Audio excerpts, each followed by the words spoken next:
Hello viewers, আসসালামু আলাইকুম। আশা করি সবাই ভালো আছেন। আপনাদের দোয়া আল্লাহর রহমতে আমি অনেকটা ভালো আছি। তো ভিউয়ার্স, বরাবরের মতো আজকে আমি আপনাদের মাঝে আবারও একটি বশীকরণ ভিডিও নিয়ে আসলাম। তো ভিউয়ার্স, আপনারা থাম্বনেল দেখেই বুঝে গেছেন যে ভিডিওটা কীরকম হতে যাচ্ছে বা কী ধরনের হতে যাচ্ছে। আপনারা থাম্বনেল দেখেই বুঝে গেছেন।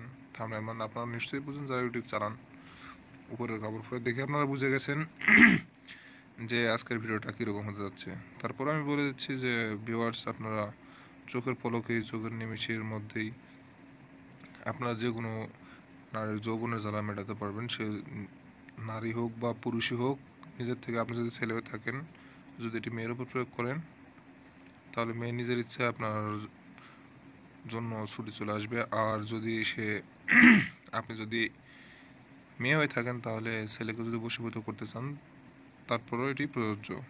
মানে একই ব্যাপারে একই কাজে ব্যবহৃত হবে, এটি সমস্যা না। আপনি ছেলে হন বা মেয়ে হন, উভয়ের ক্ষেত্রে একই নিয়ম। তো ভিউয়ার্স, কীভাবে কাজটি করবেন আমি আপনাদের ভিডিওর মধ্যে বলে দেব। আপনারা ভিডিওটি না টেনে না স্কিপ করে দেখবেন, প্রথম থেকে শেষ পর্যন্ত দেখবেন। আমি আপনাদেরকে সুন্দরভাবে আমার দিক থেকে সঠিকভাবে, সহজভাবে আপনাদেরকে নিয়ম বলে দেওয়ার চেষ্টা করব, আপনাদেরকে বুঝিয়ে বলার চেষ্টা করব। তো আপনারা ভিডিওটি টানবেন না এবং স্কিপ করবেন না। আর ভিউয়ার্স, আরেকটা কথা বলতে চাই, যারা এখনও আমার চ্যানেল নতুন দর্শক রয়েছেন তারা অবশ্যই সাবস্ক্রাইব করবেন এবং পাশে থাকবে বাটনটি বাজিয়ে দিবেন পরবর্তী আপডেট ভিডিওগুলো সবার আগে পাওয়ার জন্য। আর ভিউয়ার্স, দেখতে পাচ্ছেন এই নকশাটি, এটি খুবই শক্তিশালী এবং খুবই কার্যকর একটি নকশা। এটি আপনারা অঙ্কন করবেন কোন দিনে আমি এখন আপনাদের বলে দেব। আপনারা এটা অঙ্কন করবেন শনিবার অথবা মঙ্গলবার দিন। এই দুইটা দিনের মধ্যে যে কোনো একটা দিন অঙ্কন করে নেবেন। গভীর রাতে অঙ্কন করবেন, যাতে আপনারা নিরিবিলি পরিবেশে সুন্দরভাবে সুন্দর মস্তিষ্ক নিয়ে আপনারা অঙ্কন করতে পারেন।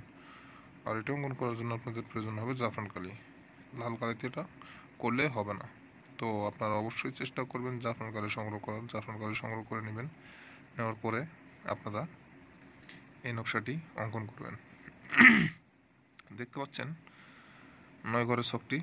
তো 3 নাম্বার, প্রথমে 3 নাম্বার ঘরে একটা ফোঁটা আছে। তো আপনারা মনে করবেন যে ওটা ভুল করে পড়ে গেছে, ওই ফোঁটাটা আপনাদেরকে দিতে হবে, এই নক্তাটি।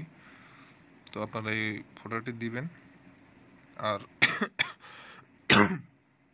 যারা এই কাজটি করতে যাচ্ছেন তারা, মানে আপনি যদি ছেলে হয়ে থাকেন, তাহলে নিচে নকশাটির নিচে আপনারা মেয়ের নাম প্লাস দিয়ে আপনার নাম লিখবেন।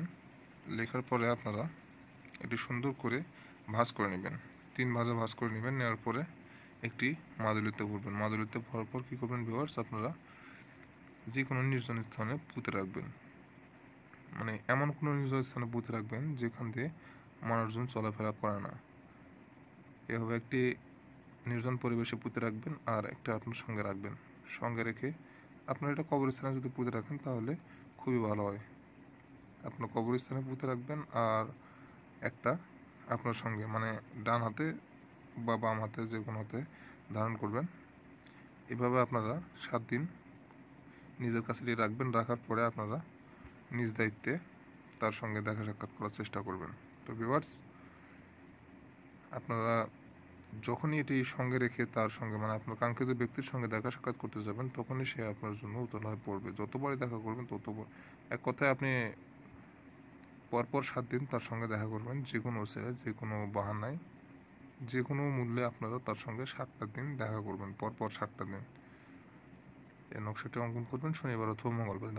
আবারও বলে দিলাম, এই 2টা দিনের মধ্যে একটা দিন অঙ্কন করে 7 দিন পরপর, মানে যেদিন অঙ্কন করবেন, যদি মঙ্গলবার করেন তো পরের মঙ্গলবার অবধি আপনাদেরকে তার সঙ্গে দেখা সাক্ষাৎ করতে হবে। আর যদি শনিবার করেন তাহলে মনে করেন যে আবারও 1 সপ্তাহ, মানে সেম একই ব্যাপার, 7 দিন পর পর দেখা করতে হবে। করলেই আপনাদের কাজের ফলাফল আপনারা পেয়ে যাবেন। তো ভিউয়ার্স, সবাই ভালো থাকবেন। এই ছিল আজকের ভিডিও। আশা করি সবাইকে আমার দিক থেকে বোঝাতে পেরেছি। আর যদি কেউ বুঝতে না পারেন তো স্ক্রিনে দেওয়ার নাম্বারে যোগাযোগ করতে পারেন। ইমুতে কোনো প্রকার সমস্যা হলে আমি আপনাদেরকে বুঝাই বলবো, বা যদি কেউ ব্যক্তিগতভাবে কাজ করতে চান তো সমস্যা নেই। তো ভিউয়ার্স, সবাই ভালো থাকবেন। এই ছিল আজকের ভিডিও। আসসালামু আলাইকুম।